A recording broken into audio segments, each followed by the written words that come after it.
Só que quem que vai definir o que é aquilo ali? Quem que vai definir que é racismo? Quem que vai definir que é crime de ódio? Quem que vai definir que é machismo? Quem que vai definir que é violência contra as mulheres? Felipe Neto. É um tribunal. Vai definir? Não, Felipe Neto não.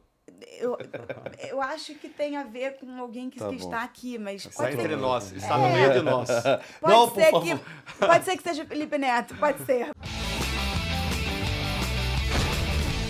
E, enfim, tem alguns links fixados aqui embaixo para quem quiser comprar produtos no Mercado Livre. Tem aqui embaixo, vocês podem clicar. Aqui parece uma camisa do Flamengo, né? Porque eu sou Flamengo, você também é, né? Eu também sou flamenguista. Bom, já começa meio caminho andado. Mas, enfim, quem quiser comprar a camisa do Flamengo ou qualquer outra coisa no Mercado Livre, link na descrição. Eu vou conversar com o Monark lá nos Estados Unidos. Vai com calma, tá? Por favor. A gente vai conversar lá nos Estados Unidos, né, de novo. Cara, assim, é uma visão completamente diferente, né, do que você tem, por exemplo, de liberdade de expressão que a gente estava falando lá fora, do que aqui. Que também existe um limite lá, não é? O Monark também ele defende tudo, né? E lá nos Estados Unidos também não é tudo.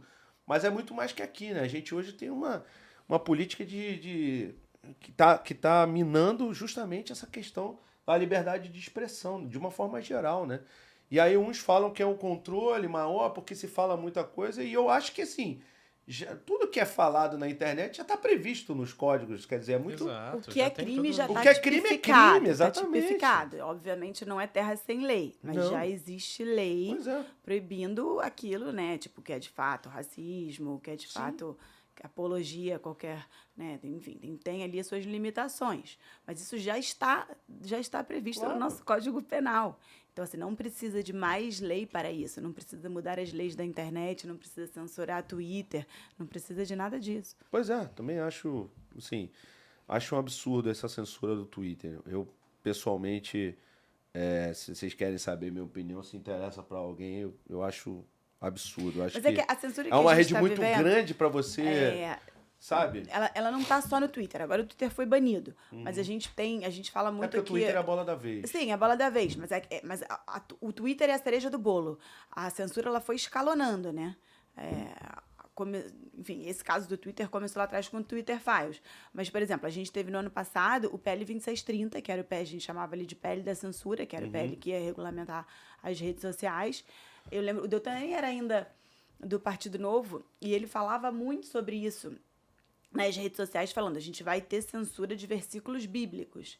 E aí vinham todos os deputados, os parlamentares que defendiam o projeto falar que era besteira o que o Deltan falava. Mas qual que é o ponto? A gente tem hoje na Bíblia versículos que falam que a mulher, por exemplo, tem que ser submissa ao homem. Isso é machismo, concorda? Concordo. Só que você não... A percepção das pessoas... Não. É o contrário aqui, né? Minha mulher fala, desculpa. Mas a percepção das pessoas é que você vai ter uma pessoinha ali sentada vendo isso aqui é machismo, isso aqui não é. E tem um algoritmo, é óbvio que são um algoritmo. Então, a partir do momento que você pega um versículo bíblico machista e bota aquilo na internet, o algoritmo trava aquilo ali. Então, é óbvio que você ia ter censura a versículos bíblicos e, enfim, a vários outros assuntos que são mais polêmicos. E a gente conseguiu muita pressão do Partido Novo. A gente conseguiu que esse projeto não avançasse. O que aconteceu? O TSE copiou, boa parte dele colocou numa resolução eleitoral. Então, hoje, tem lá um artigo dentro da legislação eleitoral falando que, enfim, tudo aquilo ali, tudo que eles entendem como racismo, tudo fascismo, tem um artigo enorme ali, que aquilo ali não pode. Só que quem que vai definir o que é aquilo ali? Quem que vai definir que é racismo? Quem que vai definir que é crime de ódio? Quem que vai definir que é machismo? Quem que vai definir que é violência contra as mulheres? Felipe Neto. É um tribunal. Não, Felipe Neto não. Eu acho que tem a ver com alguém que está aqui, mas... Está entre nós, está no meio de nós. Pode ser que seja Felipe Neto, pode ser. Vou preferir está em todos que os seja. lugares. Está nas nossas vidas. Talvez. E isso, automaticamente, você jogou a responsabilidade solidária para as plataformas. Ou seja, as plataformas são responsáveis junto comigo por tudo aquilo que eu posto na internet. Essa é a PL, né? Não, isso é uma legislação eleitoral. Ah, tá. Então, o que está acontecendo hoje com os candidatos é que a gente posta coisa de política e não é censura, mas o próprio algoritmo já limita. Não, eu então, o senti nosso isso alcance está muito baixo. E aí fica a pergunta, como é que você faz campanha sem alcance? E quem é que tem alcance? Quem tem dinheiro, quem tem máquina, quem tem, né, o poder na mão. Então, todo o sistema hoje está desenhado para perpetuar os mesmos caciques partidários de sempre e inibir a renovação.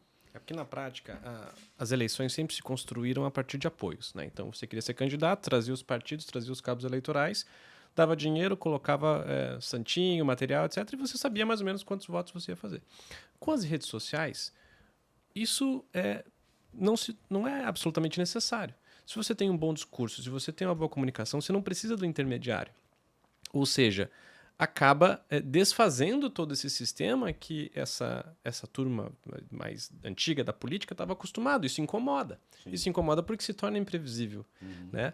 Então, é óbvio que o pano de fundo disso tudo é o caminho para chegar ao poder. É bloquear, restringir o acesso, sobretudo político, eleitoral das redes sociais, para dificultar os novos entrantes, para garantir que os mesmos que já estejam na cadeia de poder permaneçam lá. Não, Entendi. que é isso. Só tem agora emenda eleitoral mandatória, emenda parlamentar mandatória. Cada deputado leva aí uns 30 milhões de reais por ano para suas bases. Todo o sistema é feito para se manter no poder. Aí você tem agora um Fundo fundo eleitoral bilionário. Mas assim, né, também. Mas está ficando escancarado nos últimos 10 Era anos. menos, Não, era bem sempre menos. foi Antes Você acha você que era não tinha, menos? era menos. Porque a gente vê famílias e famílias se perpetuando no poder há 40 anos. Tem família que está há 50 anos. Então, mas o que aconteceu? Existiam alguns instrumentos no domínio da mídia oficial, aí veio a rede social, aí veio a Lava Jato. Aí essas famílias estavam sendo derrubadas do poder, que eles usam para manter seus próprios benefícios, para praticar corrupção, estavam sendo derrubados, e aí como reação, para seguir controlando você, para não permitir que uma Carol se torne prefeita, aí o sistema, ele cria emenda parlamentar obrigatória, 30 milhões para cada deputado gastar como quiser para conseguir voto.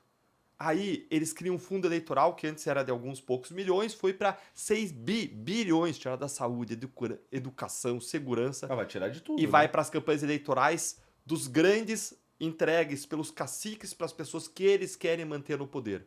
Fora o cara ter uma equipe dedicada, porque ele já está no poder, ele já tem uma grande estrutura, já tem seus assessores, tem uma equipe dedicada para fazer suas redes sociais, para promover a sua candidatura, para promover a sua imagem. Então, hoje, o sistema está enrijecido. Inclui, inclusive, as dificuldades que foram sendo criadas para você captar doação privada. Porque antigamente tinha as doações de pessoa jurídica, proibiram doação de empresa, né, aquela coisa toda, Lava Jato, etc. E daí, em 2018, criaram o fundo eleitoral, e o fundo eleitoral, enquanto ele só aumenta, também foram aumentando as restrições para as doações de pessoa física, que ainda é permitido, mas não tem um incentivo decente. Primeiro que você só pode ter uma limitação, que é 10% do rendimento, né, do patrimônio. 10% do rendimento do ano anterior. E se você for o candidato, você só pode doar para si mesmo 10% do teto daquela campanha. Ou seja, se o candidato é vereador e o teto para ele gastar é 100 mil, ele só pode gastar 10 mil reais dele mesmo. O resto ele tem que captar fora. Ou seja, cria um monte de dificuldade para quem está fora do sistema, para quem não tem dinheiro, consiga captar. Porque o fundo eleitoral acaba ficando na mão dos caciques.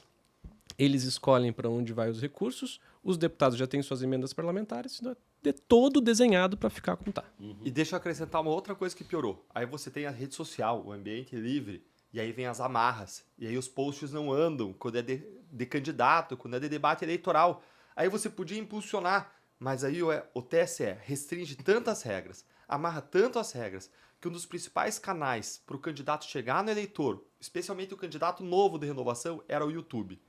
E aí o YouTube disse, não, diante de tantas amarras que vieram do TSE, eu não vou mais permitir impulsionamento eleitoral. Abrindo mão de uma receita de mais de 100 milhões de reais, porque entendeu que existe um ambiente de censura, um ambiente restritivo no Brasil. Veja a que ponto nós chegamos. E aí isso amarra as pessoas.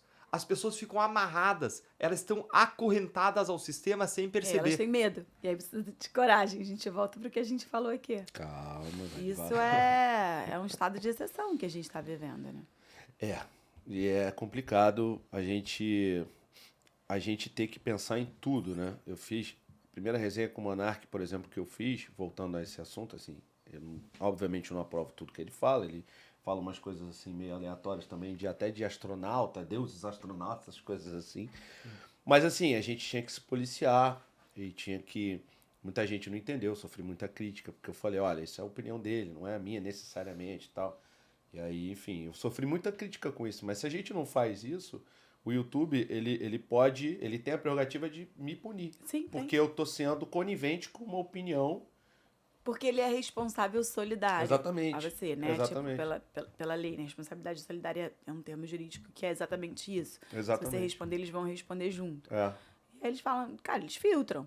Assim, a consequência disso é que a gente vai tendo uma rede cada vez mais chata, né? Porque as pessoas não podem falar o que elas pensam. É livre, mas nem tanto. É livre, mas nem tanto. E também tem o curso do PT Jordan, que se chama YouTube Sem Aparecer, para quem quiser, enfim, aparecer ou não no YouTube. O Peter, só no canal principal dele, tem 13 milhões de inscritos. Caramba. E, enfim, tem vários outros canais, então vale a pena. Tem aqui o link na descrição também.